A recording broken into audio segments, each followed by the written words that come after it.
Semakin sering kecolek-colek, maka potensi untuk jebol juga semakin tinggi. Ya, tadi malam ada berita yang cukup tidak baik, yaitu ya sebenarnya udah diprediksi dari awal Januari kemarin, tapi ya masih pada dibully wala ini nggak bakal resesi, ini nggak bakal ABC, padahal sebenarnya udah jelas banget gitu. Ya, market tuh dibuat bagus seolah-olah tidak ada apa-apa sampai akhirnya dibikin jelek dulu gitu. Bukan berarti aku bad boy ya, bukan. Tapi ya ini adalah kesempatan yang mana nanti kita tahu gitu loh area untuk serok lagi berapa. Mungkin ada yang sangkut belum kejemput dari dulu tahun lalu ada. Mungkin ada yang udah cuan kemarin nggak TP dibiarin sangkut lagi ada. Nah kayak aku ada beberapa koin yang aku scalp sangkut ya it's okay nggak masalah. Tapi yang untuk long term aku belum belanja gitu ya. Dan untuk sebagian besar 85% masih dalam bentuk stable coin dan itu yang akan dibelikan nanti Bitcoin, BNB dan Ethereum. Sisanya ya paling beli 3 juta, 5 juta koin-koin ampas yang bisa dipakai untuk long term lah, abal-abal gitu long termnya. Tapi yang pasti yang jelas ya cuma 3 koin sebenarnya, BNB, Ethereum dan dan BNB dan BTC maksudnya. Jadi ya portofolio aku mungkin akan banyakkan BTC dan BNB, Ethereum ya paling 5% lah gitu ya. Karena ya kalau menurut aku biasa aja sebenarnya, aku gak suka-suka amat. Tapi ya takutnya ketinggalan euforia aja orang-orang gitu ya. Nah jadi ya sesuai plan yang kemarin. Tapi salahnya tuh cuman Bitcoin itu gak nge-retest gitu ya. Padahal aku plan kan ini kita lagi ngelong dan kemarin aku langsung nge-switch longnya ya meski masih minus 20%.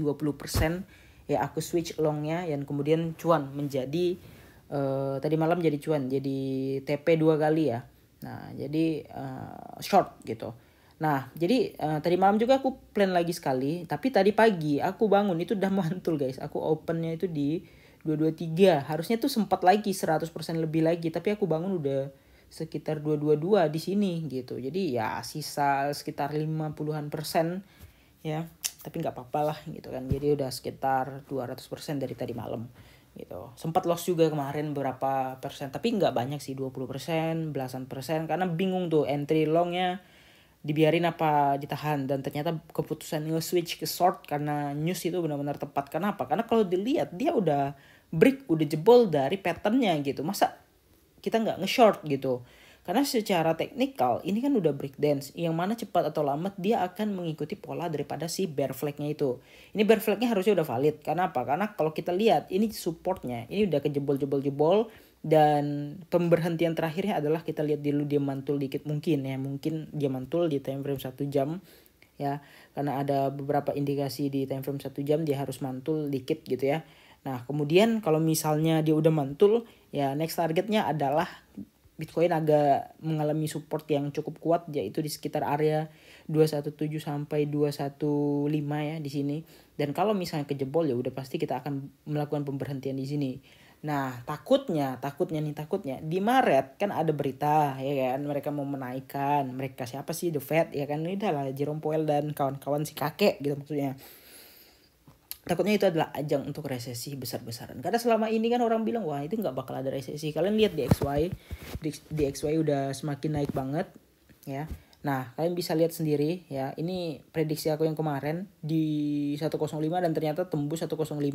Bahaya banget kalau misalnya tembus lagi ke 107. Itu benar-benar in warning lah. Pokoknya kripto dalam warning yang besar-besaran. Karena apa? Karena ya resesi belum terakhir. Dan mereka juga mengatakan kalau kalau mereka akan menaikkan jauh lebih tinggi daripada yang kemarin. Kalau yang kemarin di XY itu sampai level 114 saja itu USD kalau nggak salah di 15.000 berapa ya? 15.800 atau 15.900, sempat 16.000 tapi kesentuh dikit gitu ya. Kemudian turun 15.800, 15.700 itu waktu kemarin di area-area sini. Dan sempat lagi kemarin ke 13.800 ya. Kemudian langsung balik arah dan sekarang sudah di 15.400-an dirupiahkan ya. Nah, tapi kalau level indeks ini kan karena benar-benar murni and supply and demand gitu ya. Tapi kalau kita lihat bahaya, hati-hati intinya.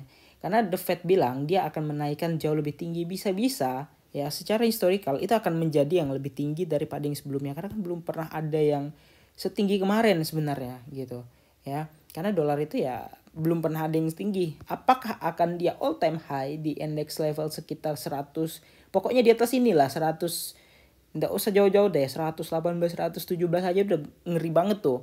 Ya Bitcoin bisa-bisa terjun sampai ke 18.000 lebih lagi gitu. Itu yang harus diwaspadai. Karena apa? Karena itu beritanya kan akan terjadi di bulan Maret.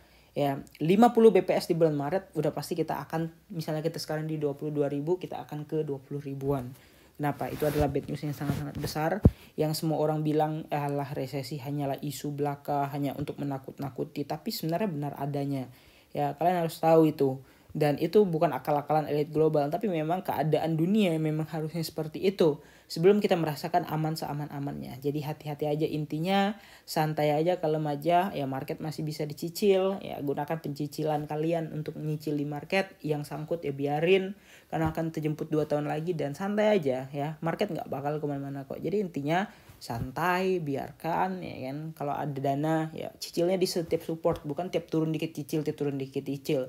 Cicilnya tuh di setiap major support. Sekali lagi aku bilang ya, itu adalah kesalahan yang besar. Karena banyak orang nyicil altcoin itu nggak lihat BTC gitu. Lihat altcoinnya diskon dikit langsung belanja. Padahal harusnya setiap support yang kayak gini nih, major support yang nggak terlalu apa ya, yang nggak terlalu kecil-kecil amat gitu. Kalian kalau turun gini aja udah nyicil, itu makanya dananya cepat habis. Padahal averagingnya itu sangat-sangat dekat gitu. Jadi peluang dan potensi kita untuk terjun itu sangat-sangat besar juga gitu. Jadi ya kemungkinan akan ada peluang untuk 18.000 lagi sebelum kita akan naik tanpa turun lagi gitu. Kenapa? Karena ini flipnya gagal dan beritanya juga mendukung. Tren saat ini di bawah MA 200 time frame 4 jam. Siap-siap untuk crash selanjutnya dalam bulan-bulan ini jika The Fed benar-benar mengumumkan kenaikan 50 BPS. Hati-hati.